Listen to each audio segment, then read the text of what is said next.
আসসালামু আলাইকুম। কেমন আছেন সবাই? আশা করি সবাই ভালো আছেন। আলহামদুলিল্লাহ আমরা সবাই ভালো আছি। নতুন আরও একটা দিন শুরু করলাম। আশা করি আমার পুরো দিনের ব্লগটা আপনাদের ভালো লাগবে, আর ভালো লাগলে অবশ্যই একটা লাইক দিবেন। তো এখানে হচ্ছে এখন বাজে দুপুর একটা, না যেন দুইটা, একটা বাজে। সো এখন হচ্ছে আমি রান্না বান্না করতেছি। ওদিকে হচ্ছে গেল কালকে বিরিয়ানি রান্না করছিলাম, ওই বিরিয়ানিটা রয়েছে। আর এদিকে হচ্ছে ভাত বসাই দিছি। এটা এত মোটা চালের ভাত, এটা খাবো কিভাবে আল্লাহ জানে। তো চাল আনতে হবে, এই চাল চলবে না। এটা একটা আনছিলাম, আইনা দেখলাম যে খাইতে কীরকম বা চালটা কীরকম। এটা হবে না এত মোটা ভাত। আর এখানে হচ্ছে ডাল বসাই দিছি। আজকে রান্না করব হচ্ছে দেশি খাবার। এটা কি বলেন তো, কাঁচা আম দিয়ে দিতেছি। জানি না আমরা টক কিনা, টক হলে তো ভালো হবে, আর টক না হলে তো নাই। তো দিয়ে দিলাম আম, এটাকে বাগার দিব, আমটা একটু সিদ্ধ হোক। আর এদিকে মাহিমে হচ্ছে লাভা পেজে গেছিলাম, বোম্বাই মরিচ নিয়ে আসছি, আজকে খাবো। আর হচ্ছে কাঁচামরিচ মাহিমে বাইছা রাখো, দেখি বাচ্চারা কি করে।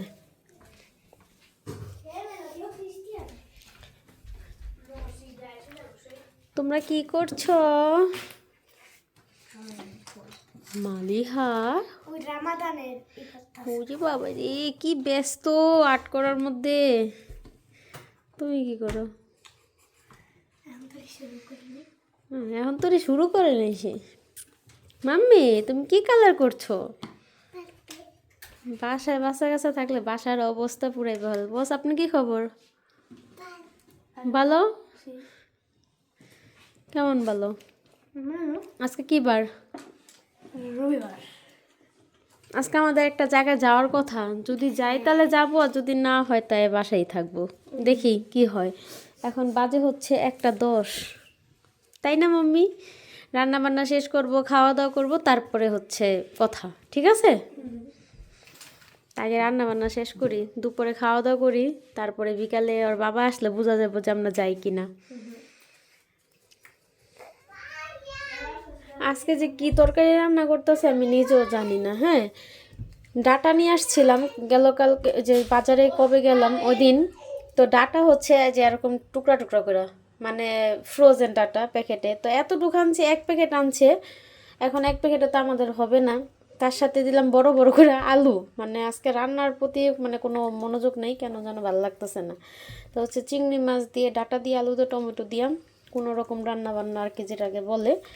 আর আর চিংড়ি মাছ ভাইজাও দিই নাই, কষাইয়া দিয়ে দিলাম। এখন হচ্ছে বলক আসলে ধনেপাতা দিয়ে নামাবো, কাঁচামরিচ দিব।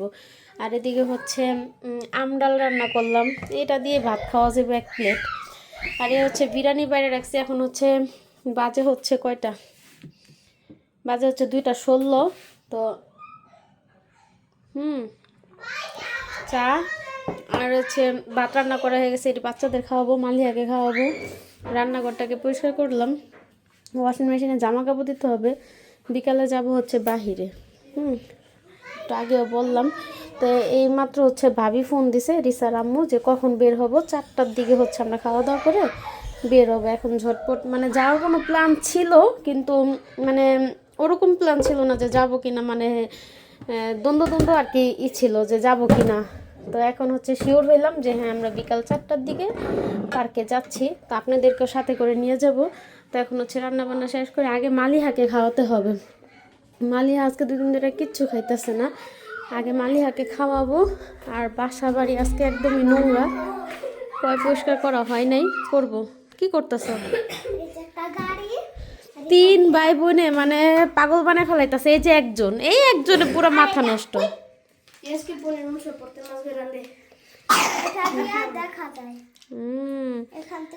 ঠিক আছে, এখন মুখ আর দিয়ে রেডি সেডি হও, ভাতটাত খেয়ে আমরা বাহিরে যাব। মালিহা চলো, আমরা আজকে রিসাকে নিয়ে আমরা ঘুরতে যাব। খুশি হয়েছ? খুশি হয়েছ? আজকে মানে এই বন্ধে আজকে শেষ ঘোরা, তারপরে তো আবার স্কুল। কবে স্কুল খোলা? মঙ্গলবারের থেকে না, আজকে হচ্ছে রবিবার, সোমবার, মঙ্গলবারের থেকে আর কি স্কুল খোলা।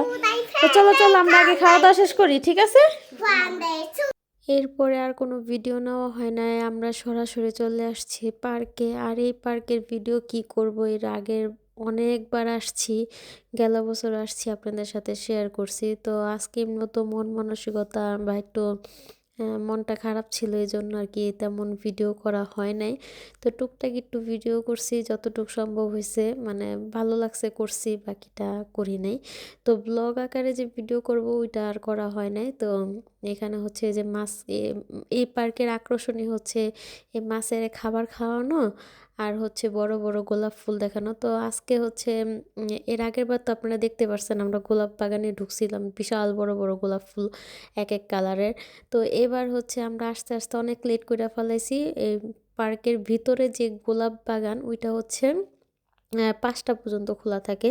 তো ৫টার পরে হচ্ছে অফ করে দেয়। তো আমরা এখানে আসছি ৫টা বাজে, তো ওইটা আসছি পরে ওইটা বন্ধ করে দিছে, তো ওইখানে তা যাওয়া যাবে না। তো এখান থেকে মাছ খাওয়ায় আমরা লেকের ওই পাশে যাব, তারপরে কিছুক্ষণ বসে থাকবো, একটু চিপস টিপস হাবি চাবি খাওয়া দাওয়া করবো। তারপরে আমাদের সাথে যে রিসা গেছিল, রিসার ছোট একটা ভাই আছে, ওকে একটু খাওয়াতে হবে। তো এদিকে হচ্ছে আমরা মাছেকে খাওয়াইতেছিলাম, আর এই যে উনি দেখেন কত ছোট্ট একটা বাচ্চা নিয়ে বোর্ডে উঠছে, মানে সাহসের তারিফ করতে হয়, মানে একদম নিউবর্ন একটা বেবি। আমি এই ভিডিও ওই যে দেখতে পারছেন, মানে কি ছোট্ট একটা বাচ্চা, আমরা এটা দেখা পুরো অবাক হয়ে গেছি। কিচ্ছু করার নাই, হয়তো হাজব্যান্ড ছাড়া আসছে আর বাচ্চা উঠতে চাইছে, বাচ্চাকে না উঠালে তো বাচ্চা কান্নাকাটি করে।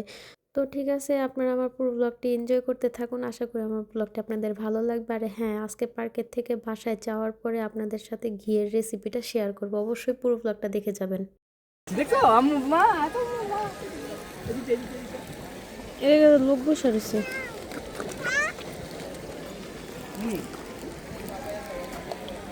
লেকটা কিন্তু অনেক বড়, বিশাল বড় লেক। আরে ছুটি হতে বললো ওরা এটা একটা ছোটখাটো একটা পার্ক, সুন্দর পার্কের ভিতরে পার্ক। রোদ্রে কিচ্ছু দেখতে পারতাছি না।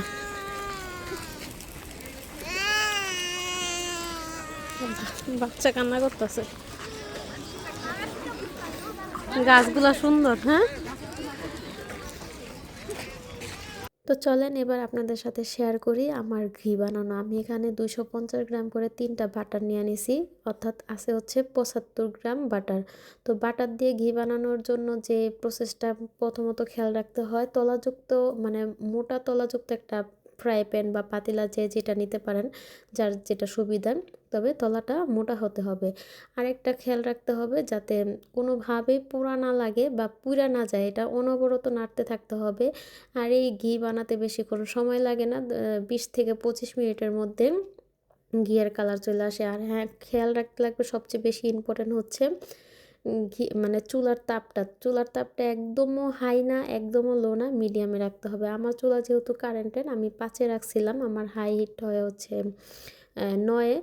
আর হওয়ার পরে এটা খুব সুন্দর সাবধানতা অবলম্বন করে আর ছাঁকতে হবে। আমি ছাঁকতে যেয়ে আমার এটা পুড়ে গেছিল, ছাঁকা শেষ হয়ে গেছে। তারপরে একটা কাঁচের জারে ঢাইলা নিয়েছিলাম। তারপরে দেখেন কয়েক ঘন্টা পর আমার ঘিয়ের মানে কালার আর কি সুন্দর, যে দানাদার যুক্ত ঘি হয়েছে, মানে আমি দেখা পুরো অবাক হয়ে গেছি। আমি ফার্স্ট টাইম বানাইছি, এর আগেও আরেকদিন বানাইছিলাম, বাট ওইটাও সুন্দর হয়েছিল, বাট ওইটার কালারটা একটু ডার্ক, মানে পুরো পুড়ে গেছিলো। বাট এটা আজকে একদম পারফেক্ট ঘি হয়েছে।